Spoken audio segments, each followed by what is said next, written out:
In the case of the first Godzilla, two individuals share the task of portraying the monster. First was Haruo Nakajima, perhaps the most famous of all suit actors.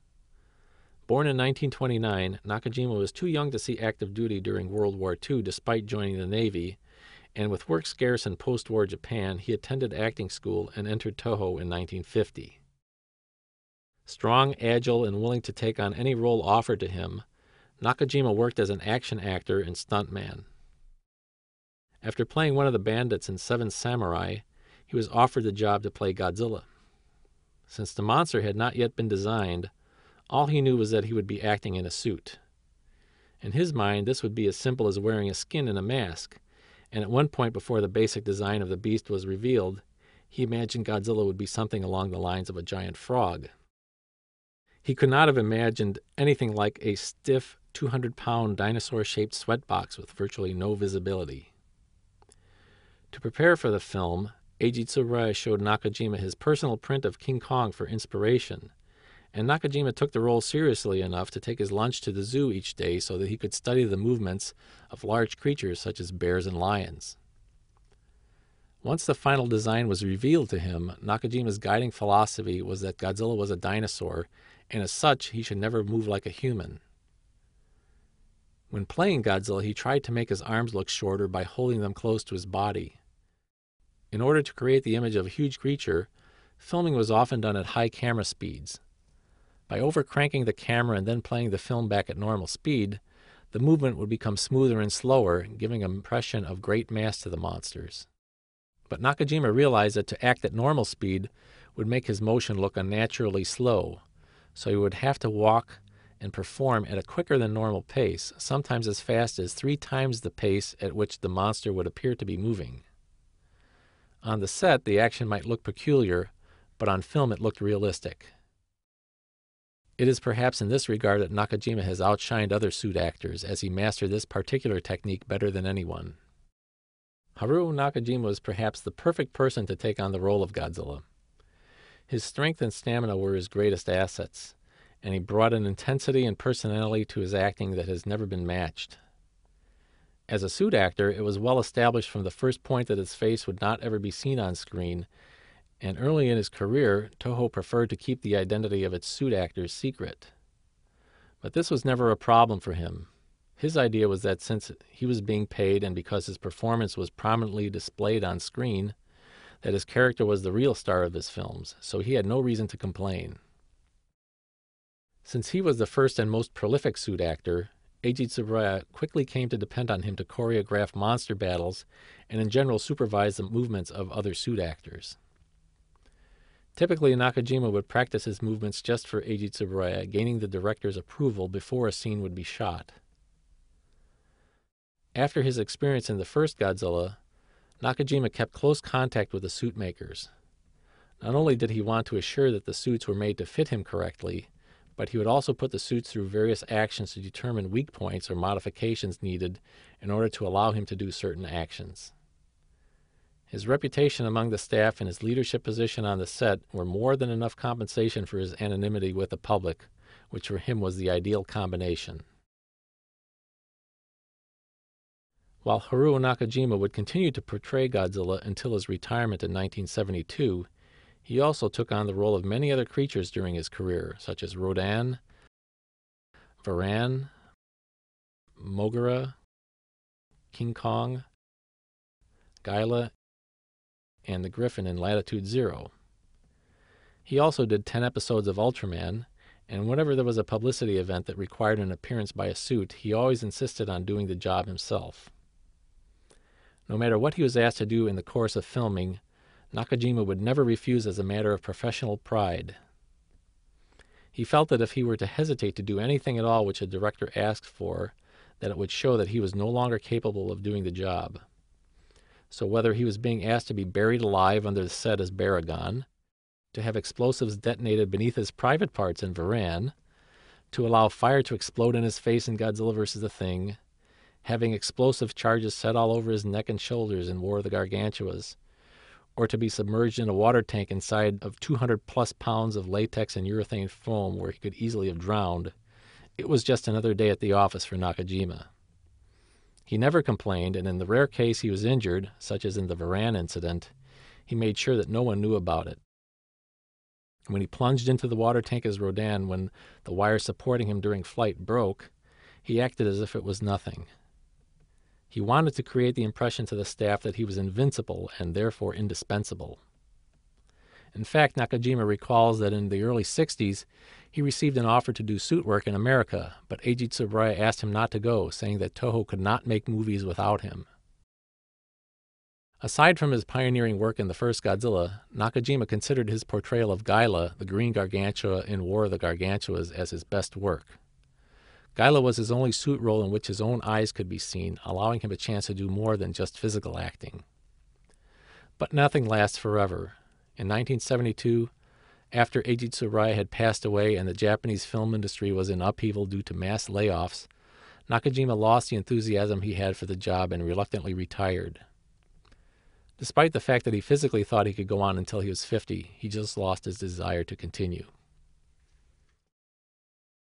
While many sources give Nakajima sole credit for playing the part of Godzilla, in the first film he shared that honor with Katsumi Tezuka, a former professional baseball player from Kyoto and nearly 20 years Nakajima's senior. Tezuka was well liked by film crews because of his open and outgoing manner, and he parlayed his seniority at Toho into a share of the role. Haruo Nakajima has always contended that Tezuka was physically unable to deal with the rigors of moving the original Godzilla suit, so that his was the only performance that wound up on screen. According to Nakajima, Tezuka collapsed in the suit and injured himself on the first day of filming the destruction of the Diet Building, so Nakajima did everything which appeared on film. Unfortunately, Tezuka never really had his chance to offer his side of the story. Nakajima has characterized Tezuka more as his assistant and apprentice, and certainly there is much photographic evidence to support the fact, as Tezuka is often seen either helping Nakajima into the suit, dressing the costume, or offering Nakajima refreshment in between takes. But through 1965, Tezuka continued to receive screen credit as a suit actor. While Tezuka's involvement in Godzilla may have been limited, he certainly was up to the task of playing the physical role of Anguillus in Godzilla Raids Again, wrestling with and eventually losing to Nakajima. To what extent Tezuka's work has appeared on screen in subsequent films is open to question, but photos show him inside of the Meganeuron from Rodan, Varan, Mothra, and Godzilla from King Kong vs. Godzilla, and he also has credits for playing a Mushroom Man in Matango and Magma from Gorath, among other roles. So while he may never have gained any notoriety and specific scenes cannot be attributed to him, there is no doubt that his work has still appeared on film through Ghidorah the Three-Headed Monster. While Nakajima and Tezuka may have been the first suit actors, there were several others who played major roles in Toho's golden era of science fiction. Shoichi Solomon Hirose, a muscular and physically imposing action actor, played two of Godzilla's toughest opponents, King Kong and King Ghidorah. Hirose was actually in line to share the role of Godzilla in the first film, but he admitted to being less than enthusiastic to take the part at first. Being reputed as the strongest man on the Toho lot and adept at martial arts, he was the ideal choice to play King Kong, which would explain why the fighting in that film was so physical and resembled jiu-jitsu. While Nakajima could enter and leave Godzilla easily because of the fasteners which sealed him inside, the King Kong suit had to be sewn together after Hirose entered, so he tended to stay inside the suit for long stretches, taxing even his endurance. When his suit once caught fire, he was helpless since there was no way to extricate him easily. Hirose did get a chance to show off his legendary strength when Kong flipped not an empty Godzilla suit, but one with Nakajima inside of it. Playing King Ghidorah was perhaps his least satisfying but most strenuous role. Without any appendages to control and wireworks making the head and wings move, his performance was limited to just supporting the enormous bulk of the suit, holding onto a metal bar in the suit's chest cavity to hide his arms. Turning King Ghidorah's body even a little bit would often ruin a shot as the wires would tangle up with the heads. So after Monster Zero, Hirose begged out of suit acting, claiming to Tsuburaya that he had a role where he could finally show his face on camera. Ironically, the part he took required him to fight with a kendo mask on, so his face never did wind up being seen after all. Hirose was replaced by Hiroshi Sakita, the suit actor which Nakajima favored most as a partner. Sakita took the role of Nakajima's opponents during the late 60s, donning costumes for Ebirah, Gorosaurus, Sanda, the brown gargantua, Anguillus, and Gabara. Sakita was athletic and had polished karate skills, so he and Nakajima were able to choreograph more intricate battles, their greatest being the struggle between Sanda and Gaila. Sakita also played Godzilla in Son of Godzilla. Because Godzilla was built to be much taller than usual in this film to make more of a contrast with Minya, the suit was too big for Nakajima to wear. Former professional baseball player Seiji Onaka took the role of Godzilla due to his height, but during production he broke his hand, so Sakita was pressed into service to finish the film. To portray Minya, the infant son of Godzilla, Toho needed someone of diminutive size, yet possessed of sufficient physical stamina to withstand the rigors of suit acting. So they turned to a professional wrestler who went by the name of Marchand the Dwarf. One of the most unlikely of Toho's suit actors from its golden age, Marchand was really a breed apart. Not an actor by training, though something can be said for the acting ability of pro wrestlers, Marchand gave Minya probably the most human personality of any Toho monster, which was very much in keeping with the reason for the character's creation. After Tsuburai's passing, Sakita quit suit acting, so when Godzilla vs. the Smog Monster went before the camera in 1971, a new face entered the ring to play opposite Haruo Nakajima.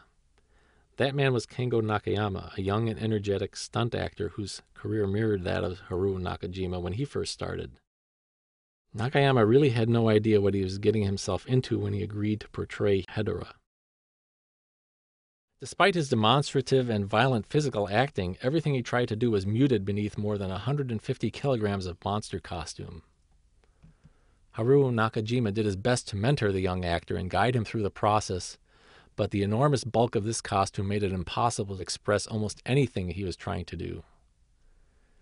Nevertheless, Nakayama enjoyed all the attention the role brought to him, and he developed a great admiration for special effects director Teruyushi Nakano, so when he got the chance the next year to oppose Godzilla again as Gigan, he gladly accepted. This also began his love-hate relationship with suitmaker Nobuyuki Yasamaru. The suitmaker concentrated so much on the form of his creations, almost ignoring the practical aspects of operating the suit, so he and Nakayama often clashed. For example, Gigan's claws were originally solid fiberglass, making them so heavy as to be virtually impossible to lift and control, and only when Nakano would intervene would Yasamaru relent and modify his suits. If you watch Godzilla vs. Gigan carefully, you can see that Nakajima and Nakayama perform perhaps the most precisely choreographed monster battles in almost any of the old films. But while this would be the promising combination's last chance to work together, Nakayama would years later take up the baton from Nakajima and assume the role of Godzilla. Changing his name by that time to Ken Satsuma, he portrayed Godzilla from The Monster's Return in 1984 until Godzilla's death in 1995. Nakayama also reprised his role as Gigan in 1973's Godzilla vs. Megalon. But from that point forward, with the film industry in steady decline and the studio releasing all of their actors from contract, new suit actors were brought in for each of the remaining films until the end of Toho's original monster film series in 1975.